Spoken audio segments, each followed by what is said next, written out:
Bueno, amigos de Omega Stereo, bienvenidos una vez más aquí al programa. La verdad que nos da muchísimo gusto que ustedes nos distingan con su audiencia esta mañana. Recuerden ustedes que tienen la oportunidad de poder ver el programa a través de una de las plataformas nuestras que le Facebook tenemos Live. a su disposición a través del Facebook Live. También este programa y todos los demás están debidamente archivados o colgados, como se le llama en el término tecnológico, en YouTube. Así que pueden ver los programas, verán el de hoy, el de la semana pasada, el de hace un mes, todos están a su entera y absoluta disposición. Así que ya ustedes saben, no hay manera de perderse Infoanálisis. Don Milton, ¿cómo le fue el fin de semana? Largo el fin de semana, ¿cómo le fue? Muy bien, en familia. En Ustedes bien familia. también por acá. Sí, realmente hay que aprovechar ese descanso prolongado para iniciar como estamos, o reiniciar como estamos nosotros en este momento por una semana más de labores. Estamos esperando que se conecte nuestro distinguido invitado que tenemos esta mañana aquí en Infoanálisis para analizar la situación que estamos viviendo en el país, que vale la pena y muchísimo mirarlo con mucho detenimiento, porque observamos con no poca preocupación que ahora el Omicron está llevando a que varios países cierren sus aeropuertos, etcétera, de En los ese sentido, pasajeros provenientes de África. yo sí debo comentar que la OMS advirtió hace muchísimo tiempo, porque se dijo en este programa, citando a la OMS hace muchísimo tiempo, que los países debían facilitar la llegada de vacunas a todos los países del mundo, porque de nada servía que hubiera países que estuvieran vacunando con tercera o cuarta dosis si había otros que no tenían ninguna, porque eso iba a fomentar la creación de nuevas variantes. Y estamos viendo el resultado. Estamos viendo el resultado de que algunos países hayan acaparado un gran número de vacunas en vez de asegurarse que todos lo tuvieran. Y por algo el lema era que si todos no están a salvo, nadie está a salvo. Gracias, Camila. Bueno, Ricardo Lombana, ex candidato presidencial, ex miembro también de esta mesa de Infoanálisis, participó aquí como analista con nosotros en Infoanálisis, además comunicador, es el invitado nuestro esta mañana. Ricardo Lombana, bienvenido a Infoanálisis. No sé, conecta el audio. Buenos días, Nito. Buenos días a toda la mesa de Infoanálisis y a toda la audiencia. Un gusto estar con ustedes. Ricardo, comienzo por hacerte una pregunta con relación a una sorpresa que se ha dado en Honduras, donde la señora Xiomara Castro, ex primera dama, esposa del expresidente Manuel Zelaya, que fue rehocado de una forma para no pocos vulgar, porque lo sacaron de su casa en pijamado, como dijo hace un instante Camila. Bueno, ella ha roto, conforme a los resultados, el bipartidismo en Honduras de casi 20 años, pero sobre todo gana grande, gana con casi, ahora mismo lleva más de 20 puntos de ventaja. ¿Cuál es su diagnóstico de esa victoria de esta mujer que se le considera una mujer con tendencia a la izquierda? Bueno, en primer lugar, que cada vez más los escenarios electorales, como lo he venido señalando en los últimos 5 o 10 años tal vez en América Latina, son cada vez más impredecibles. Las tendencias a candidaturas como esta, que de manera sorpresiva, como bien lo dices tú, o sin esperarlo por parte de la política tradicional, irrumpen independientemente de la ideología, sea de izquierda o de derecha, y pues tienen este tipo de resultados. Cada vez más, y esto no solo pasará en Honduras, seguirá siendo una tendencia. Pienso que veremos candidaturas no tradicionales, intentos de romper bipartidismos o política tradicional, o la población pues apoyando este tipo de iniciativas, porque no solo ha ocurrido en Honduras, sino también en otros países. Y en cuanto al péndulo o a la inclinación ideológica, hay que ver si se materializa, ¿no? Porque a veces el discurso no se acompaña con la realidad, y me gustaría esperar tal vez un poco más para hacer una valoración. No me gustaría ver a Centroamérica, ni me gustaría ver a Latinoamérica dando un giro de ese tipo, es decir, un giro hacia la izquierda. Sin embargo, preferiría esperar para tener un mejor diagnóstico de los planes reales o de las acciones reales. Hay mucha influencia de los Estados Unidos en Honduras y en el resto de países centroamericanos, y veo difícil un giro radical a la izquierda o un giro radical en todo sentido, sobre todo por esa influencia y por la necesidad que tienen los países centroamericanos de mantener apoyos importantes, significativos a los Estados Unidos para sus planes de seguridad, sus planes sociales y otros más. Mira que aquí hay una nota que dice que los Estados Unidos pidió calma y paciencia en el escrutinio de votos en Honduras. A pesar de que estaba ya pues, una ventaja muy grande, ese fue el mensaje de los Estados Unidos, pero los Estados Unidos también ha sido muy directo en el señalamiento y la acusación de que Honduras está en manos del narcotráfico a nivel de su gobierno. Incluso su presidente está duramente cuestionado e investigado por vínculos o supuestos vínculos con el narcotráfico. Su hermano está detenido y algunas autoridades también del gobierno actual están señaladas por estar relacionadas con narcotráfico. Eso es una señal indiscutible, Ricardo, que eso va mermando poco a poco la credibilidad de los gobiernos, ¿no? Absolutamente, y no es una realidad solo de Honduras. Creo que todos los países que estamos en esta franja y que estamos en el camino de la ruta de la droga que viene del sur hacia el mercado de los Estados Unidos, somos países muy vulnerables a estar penetrados por el crimen organizado. Sin duda que podemos pensar que Panamá en ese sentido, a pesar de nuestros problemas de crimen organizado, se ha llevado la mejor parte, porque no tiene un problema de seguridad nacional al punto que lo tienen ciertos países de Centroamérica, pues con las bandas delincuenciales, las maras y demás al servicio del narcotráfico. Sin embargo, debemos mirarnos en ese espejo, ¿no? Debemos mirarnos en ese espejo porque cada vez gana más terreno el narcotráfico y el crimen organizado, cada vez gana más aliados, y no solo aliados en las bandas que los ayudan con el tráfico de drogas hacia el norte o les protegen su territorio o sus cargamentos y demás, sino la penetración en las instituciones, que es lo más grave, ¿no? La penetración del narcotráfico que tiene sus aliados y busca siempre sus aliados en los parlamentos o en los órganos legislativos, en el órgano judicial, en los órganos de investigación y en los estamentos de seguridad. El gran problema o la gran amenaza para Centroamérica en estos días, y lo estamos viendo en Panamá, creo que cada vez hay más muestras pues, de la vinculación del crimen organizado con nuestras instituciones. Estamos haciendo lo suficiente, tu opinión, Ricardo Lombana, acerca de buscar la manera de tener una supuesta intromisión del narcotráfico en la política panameña. ¿Se está haciendo suficiente en su opinión? Pero por supuesto que no, por supuesto que no. Lo hemos afirmado y lo hemos afirmado de manera reiterada y con contundencia. La Policía Nacional y todos los estamentos de seguridad necesitan pasar primero por un proceso de limpieza. Interna me estás hablando, ¿no? Por supuesto, pero por supuesto un proceso de limpieza interna, que es un tema muy delicado, que es un tema muy sensitivo, que es un tema que a veces a algunos no les gusta tocar, porque a veces pareciera que es un tema prohibido, pero aceptemos la realidad. O sea, no podemos negar la realidad. La realidad es que los aliados del narcotráfico no solo están operando hoy en la clandestinidad, los aliados del narcotráfico hoy están en los estamentos de seguridad, están en los órganos del Estado, están en las instituciones del Estado.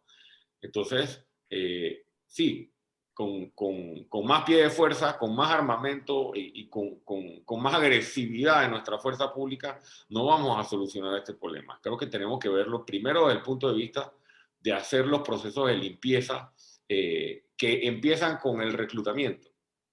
Empiezan con el reclutamiento. Yo invito a la ciudadanía a que revisemos cuáles son los requisitos para ingresar a la Academia de Policía y cuál es la calidad y los filtros que se están realmente introduciendo en Panamá o exigiendo en Panamá para el que quiera entrar a formar parte de los estamentos de seguridad y cuán vulnerables son a partir de allí estas personas. Y por otro lado, el aparato electoral sigue permitiendo, incluso con su normativa, que en los procesos electorales, tanto internos como generales, siga fluyendo dinero que no es fiscalizado ni monitoreado por las autoridades electorales, lo cual permite pues el dinero sucio entrando a las campañas y apostando a sus propios candidatos o a candidatos que respondan a sus propios intereses.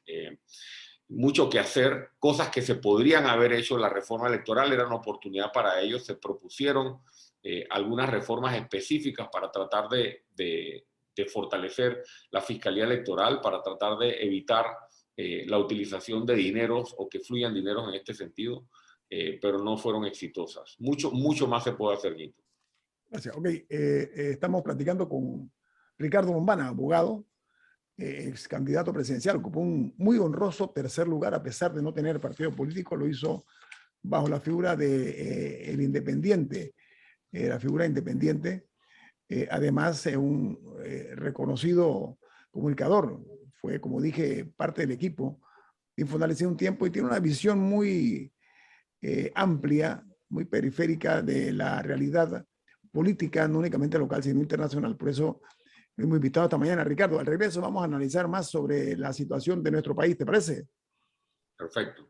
Bien, viene más aquí en Infoanálisis. Este es un programa para la gente inteligente. Oiga, este mes, que hoy pasa ya mejor vida, este mes, el día 26, estuve de cumpleaños Ricardo Lombana, que está con nosotros. Ricardo, feliz cumpleaños. Muchas gracias, muchas gracias. Además, Camila Adames también estuvo de cumpleaños. Atenógenes Rodríguez, mi amigo y compañero Atenógenes Rodríguez también de cumpleaños. ¿Quién más están entre los Milton III.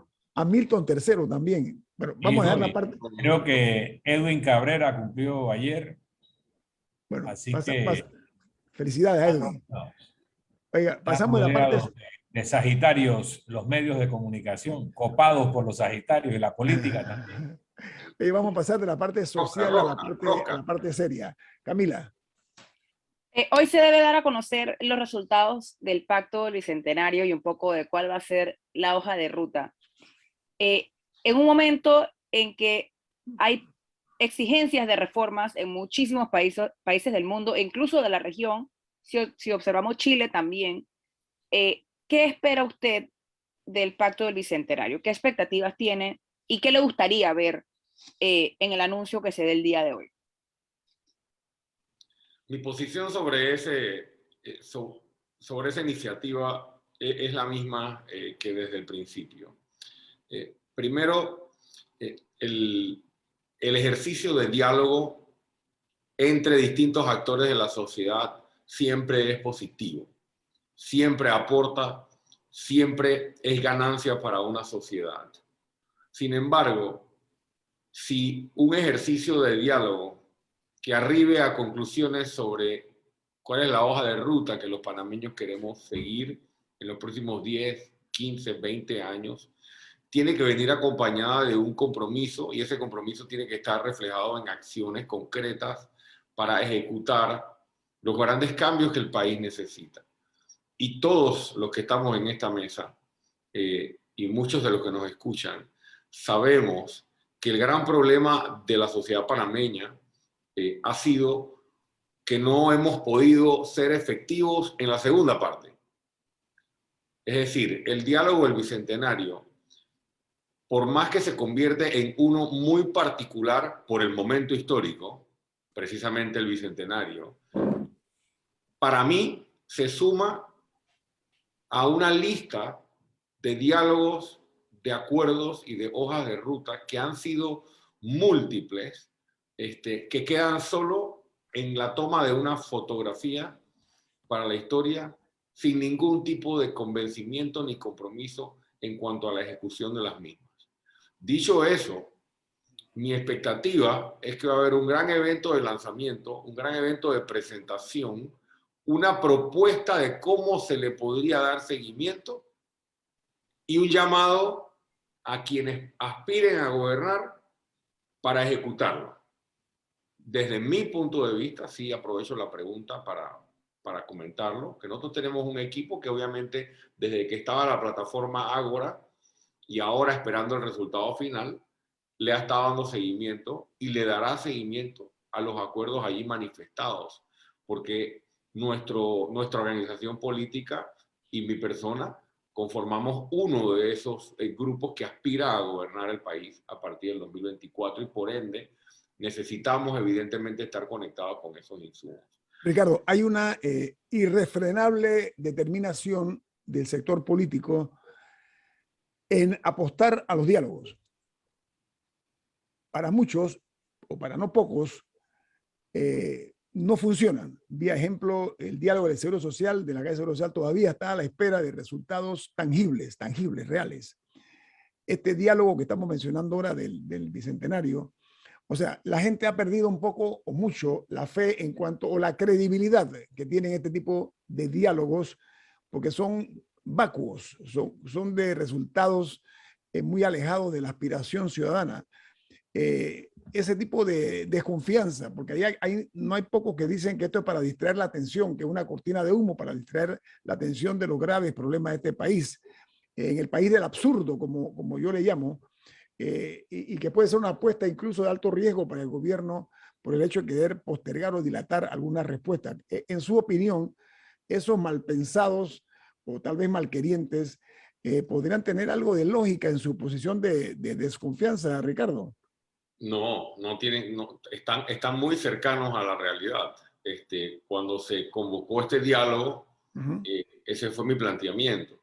Los diálogos, por lo general, no siempre, son una excusa para no tomar las decisiones que la sociedad y el país exigen. Te voy a poner uno o dos ejemplos. Si tú le preguntas hoy al país si quiere que se reduzca el gasto público en materia de funcionamiento del Estado, nombramientos, botellas, gastos de representación, de movilización, etcétera, y se redestinen esos fondos a prioridades, modificando incluso la ley de presupuesto general del Estado desde su concepción, el país entero te va a decir que sí. Y diría que sí hace un año, diría que sí hace 5 años, diría que sí hace 10 años. Para poder implementar eso no necesitas un diálogo. Tú puedes identificar 10, 15, 20, 25 medidas que la población viene exigiendo a gritos y que se siente decepcionada porque ninguno de los gobiernos apuesta en la dirección o en esa dirección que la ciudadanía aspira a que se apueste. Entonces, hay una serie de cambios, transformaciones, decisiones que son de inmediato efecto, que no requieren. Entonces, la propia incapacidad de tomar las decisiones que son urgentes le restan credibilidad o le restan la posibilidad de que la gente se conecte con el resultado de un diálogo como este, que va a plantear las soluciones a mediano y largo plazo seguramente. Siempre los diálogos son bombas de humo. Recordemos lo que pasó con la reforma constitucional y cómo se fue disipando eso y cómo quedó luego metido todo esto en el diálogo del Bicentenario. No por eso se demerita a sus actores, no por eso se demerita la intención de tener una hoja de ruta, pero vaya, Milton, tú habrás participado en algunas de ellas en tu vida política. ¿Cuántas hojas de ruta hemos diseñado? Creo que somos los campeones de las hojas de ruta. Y las tenemos de todos los colores y sabores. El tema es que tomemos las decisiones difíciles que hay que tomar, pero como para tomar esas decisiones difíciles hay que romper el status quo, entonces seguiremos convocando diálogo. Mira, George Bernard Shaw decía, los políticos, al igual que los Pampers, deben ser, o de los pañales, decía, los políticos, al igual que los pañales, deben ser cambiados periódicamente, usualmente por la misma razón. El sistema democrático es una forma mediante la cual elegimos a nuestros gobernantes y también elegimos al contrapeso o a quienes le harán contrapeso a esos gobernantes que identificamos como la oposición. Pretender que cada decisión del país va a ser sometida a consultas, a referéndum, es absurdo y al final sucede todo lo contrario. Caemos en el democratismo o en la parálisis. Entonces los diálogos, que no son ideas de los políticos, son imposiciones de la sociedad civil para sentarse en la mesa del poder no habiendo recibido un mandato popular. Los políticos juegan con eso y lo utilizan como bombas de humo y lo utilizan para ganar tiempo, pero nunca han creído en ello. Pero si no fuera por la presión mediática, etcétera, tampoco se hubieran convocado. Vamos a poner las cosas por su nombre. Cuando un grupo político obtiene el poder, lo quiere ejercer con la menor cantidad de cortapisas posible. Y todos estos diálogos quitan poder y quitan tiempo y quitan energía a los que quieren ejercer. Entonces, no nos llamemos a ilusión sobre el significado de los diálogos, ni que son realmente ideas de la clase política. Son ideas de la sociedad civil que quiere una cuota de poder en las decisiones. Habiendo dicho eso, recuerdo la frase del señor Dani Kuzniecki cuando asumió el cargo en el tema de las famosas listas negras, que decía: solo Panamá saca a Panamá de las listas negras. Todo lo que nosotros estamos viviendo, todo ese padecimiento de la calidad de liderazgo que tenemos en el mundo político, en el mundo económico, en todos los espacios de liderazgo, hasta en las ligas deportivas, es producto de diseño, de un diseño que no queremos cambiar, de un diseño que produce eso, que produce a través de figuras populacheras, a través de la demagogia, a través del jamón y del zinc y de los regalitos coyunturales, los dirigentes de los cuales luego nos quejamos. Eso es lo que estamos padeciendo. Entonces, si nosotros no nos damos cuenta que ese modelo podrido es la puerta de entrada al crimen organizado y que el crimen organizado, como bien dice Ricardo Lombana, ya está asentado en las estructuras de poder, tanto políticas como policiales, como judiciales, como mediáticas, como económico-empresariales. No nos daremos cuenta cuáles son las barreras al cambio. Entonces puede venir Ricardo Lombana con las mejores intenciones, Ricardo Lombana con un movimiento independiente con las mejores intenciones, Ricardo Lombana con un partido político producto del resultado electoral y las mejores intenciones, y se estrella contra una estructura que quiere el status quo y que lo reproduce y que no quiere el cambio de modelo. Entonces, todos estos esfuerzos de ideas, de 100.000, 200.000 ideas y contribuciones, no van a ir a ninguna parte si quienes ocupan las cumbres del poder no les da la gana de cambiar. Bueno, entonces apagamos la luz, pues. Apagamos la luz, pues si no hay esperanza, apaguemos la luz. Lombana, ¿usted qué dice eso? No, yo no estoy diciendo eso. Lo que estoy diciendo es que cometemos un error cuando hacemos un diagnóstico equivocado de la fuente del problema. Okay, Ricardo, y la fuente del problema está en quienes ocupan las cumbres del poder, no solo político, económico, mediático, sindical, profesional, todos se benefician del modelo. Y cuando viene alguien a tratar de cambiarlo, tenemos que apoyar eso. Pero y tenemos que apoyar un cambio, pero un cambio razonable, un cambio para mejor. Me temo que en países como Honduras, donde el narcotráfico ocupó el poder político, la alternativa que acaban de elegir no va a ser mejor que la enfermedad. ¿Sabes qué? La gente tiene derecho a tomar sus decisiones mediante el voto. Pero, ¿sabes? Vamos, Ricardo, tu opinión acerca de la imposibilidad de gobernar con una administración seria, honesta. ¿Tú opinas de eso, Ricardo Lombana? Vamos al cambio, a la vuelta. Sí, a la vuelta. Así, tengo un corte comercial. Al regreso, continuamos platicando con Ricardo Lombana y el reto que enfrenta a él como aspirante presidencial en su momento, y es probable que reitere ese interés. Si tenemos o no salvación, porque si no, como dije, apaguemos la luz y somos excesivamente pesimistas. Vamos al corte comercial. Esto es Info Análisis, un programa para la gente inteligente. Bueno, voy a hacer Ricardo, te la paso enseguida, pero quiero omitir involuntariamente felicitar a alguien que es muy cercano, es parte del equipo de esta empresa, del Departamento de Noticias, César Lara. También estuve cumpleaños este mes, así que se suma a la lista de quienes nacieron en este 11º mes del año. Así que, don César Lara, felicitaciones, que cumpla mucho más. Ricardo, la realidad nuestra, la radiografía que hizo Milton, ¿cuál es su opinión acerca de lo que expresó Milton Enríquez? Con el permiso de Milton, para mí lo más relevante, para mí, de lo que yo escuché de su planteamiento, es que viene de una persona que ha tenido ya un tránsito por el sistema político panameño, ¿no? Desde hace muchísimos años. Entonces, en Milton Enríquez tenemos una persona que está dando una opinión y asumiendo una postura con respecto a por qué existen estos diálogos, a quiénes los impulsan y qué efecto genera en la democracia el hecho tal vez de la representatividad o la legitimidad de quienes lo impulsan o participan en él, y que al final sí, en efecto, terminan siendo cortinas de humo y con poca posibilidad de lograr resultados concretos. Puedo citar a Martí, que decía: conozco al monstruo porque he estado en sus entrañas. Claro. Cierro la cita. ¿Qué Martín es ese? ¿Qué Martín Fierro? No, José Martí, el cubano. Ah, el Martí. líder. José Martí. José Martí, dijiste Martí, yo entendí Martín. Ok, adelante. No. Perdón, Ricardo. No, entonces, yo creo que el hecho de que tú hagas ese planteamiento creo que es muy relevante, porque a mí se me puede ver, a pesar del resultado electoral, una persona que tiene 5 años nada más vinculada a la actividad política, que fue cuando iniciamos el movimiento. Entonces, pero mi postura es muy similar a la que tú planteas, sobre todo desde el punto de vista de la validez de estos diálogos.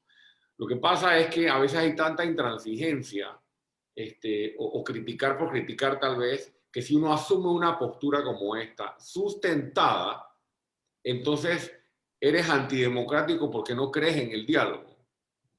Yo creo que son dos cosas completamente distintas, ¿no? Porque, ¿qué quiere la población? Para mí hay que centrarse en cuáles son las expectativas de la población. Soluciones. Soluciones a problemas básicos para su calidad de vida. Entonces, ¿cómo le vendes un diálogo?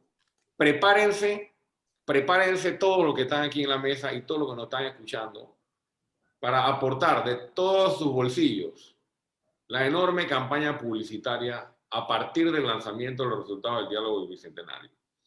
Ahora vamos a ver un despliegue mediático que nos va a costar mucho dinero de todo lo que se logró en este diálogo, pero poco esfuerzo, si no nulo, a la ejecución de las medidas que la sociedad está requiriendo. Será para mí, y así lo veo yo, una cortina de humo más o un entretener más a la sociedad, tal vez haciéndola ver de que aquí están las grandes soluciones, y una falta de compromiso. Y sobre el tema de, Milton planteó algo muy importante sobre los extremos, ¿no? Y sobre cómo realmente debemos construir esta participación política y participación democrática. Mira, yo que soy aspirante a la presidencia de la República, lo afirmo sin ningún tipo de adornos. Los problemas estructurales que tiene la sociedad panameña, que tiene el Estado panameño, no se pueden aspirar a cambiar o a transformar solamente a través de una elección. Eso es un error. Y no hemos entendido, ni quienes están vinculados al sistema, ni tal vez la población en general, que este no es un asunto de elecciones nada más. Este es un asunto, como bien decía Milton, de participar, de involucrarse en la búsqueda de soluciones desde cualquiera de las aristas, desde cualquiera de las trincheras en las que tú estés involucrado, sea sociedad civil, sea sector empresarial, sindical, político. Presentar buenas propuestas para la Asamblea Nacional, realmente transformar la Asamblea Nacional y no caer en el presidencialismo, por un lado, y por otro lado, pensar que cuando vengan las elecciones, entonces vamos a solucionar los problemas de Panamá. Ricardo, Panamá necesita un presidente popular, no populista. Esa es la diferencia, ¿ok? Por una parte, pero nos quedan 4 minutos. Quería preguntarte lo siguiente, la de calidad de vida. En esta administración, una de los mayores atentados a la calidad de vida del panameño son las calles y carreteras de este país, ¿ok?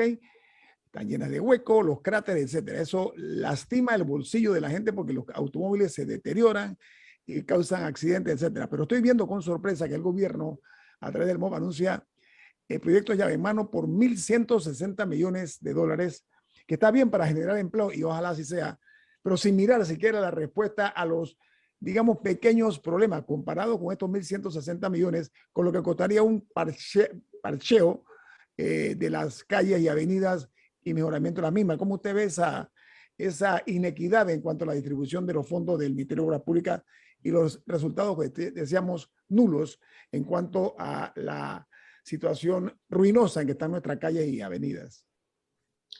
Se dijo desde el principio de la pandemia que una de las formas de poder mantener cierto nivel de empleo y dinero circulando a nivel nacional, no solo en la ciudad capital, era a través del mantenimiento y el arreglo de las calles, avenidas, carreteras, veredas y demás. Eso es lo primero que tengo que señalar, que me parece que lo poco que se ha hecho, o lo nulo, porque es muy poco, llega muy tarde, porque debió arrancar desde el principio de la pandemia. Se le presentaron recomendaciones al Estado y al gobierno en este sentido y no se hizo. Y en cuanto a la comparación que dices o que planteas, yo creo que a los panameños ya nos ha quedado bastante claro que en términos de asignación de recursos en este gobierno no lo hemos visto enfocado en las prioridades, porque el listado de contratos, sea directo, sea vía licitación, concurso y demás, de fondos o de proyectos para los que se ha dado prioridad o rubros para los que se ha dado prioridad no se compaginan con las grandes necesidades de la población panameña, sobre todo en tiempos de pandemia. Se está hablando de ampliación de la Vía España. Para tener bien claro este dinero, estos 1.160 millones, ampliación de la Vía España, por ejemplo, se habla de puentes en Chiriquí, Bocas del Toro, que se van a hacer por el concepto ese de llave en mano. Pero reitero, nada más miramos el gran estadio, no vemos los pequeños problemas que podemos resolver por menos dinero, ¿ok?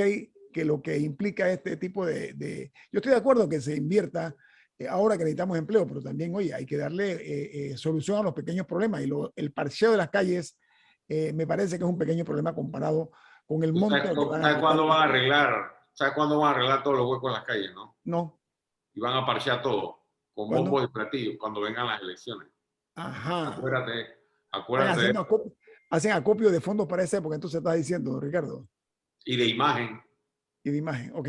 Ricardo Romana, gracias por estar con nosotros esta mañana aquí en Infoanálisis. Siempre un gusto platicar con usted. Gracias a ustedes por la invitación. Y oye, que cumpla muchos años más. Felicidades. Feliz cumpleaños para todos. Van a tener que poner un nuevo segmento en el programa para las sociales de Infoanálisis. Solo en el mes de noviembre suceden estas cosas. Bueno, viene Álvaro Alvarado con su programa Sin Rodeos.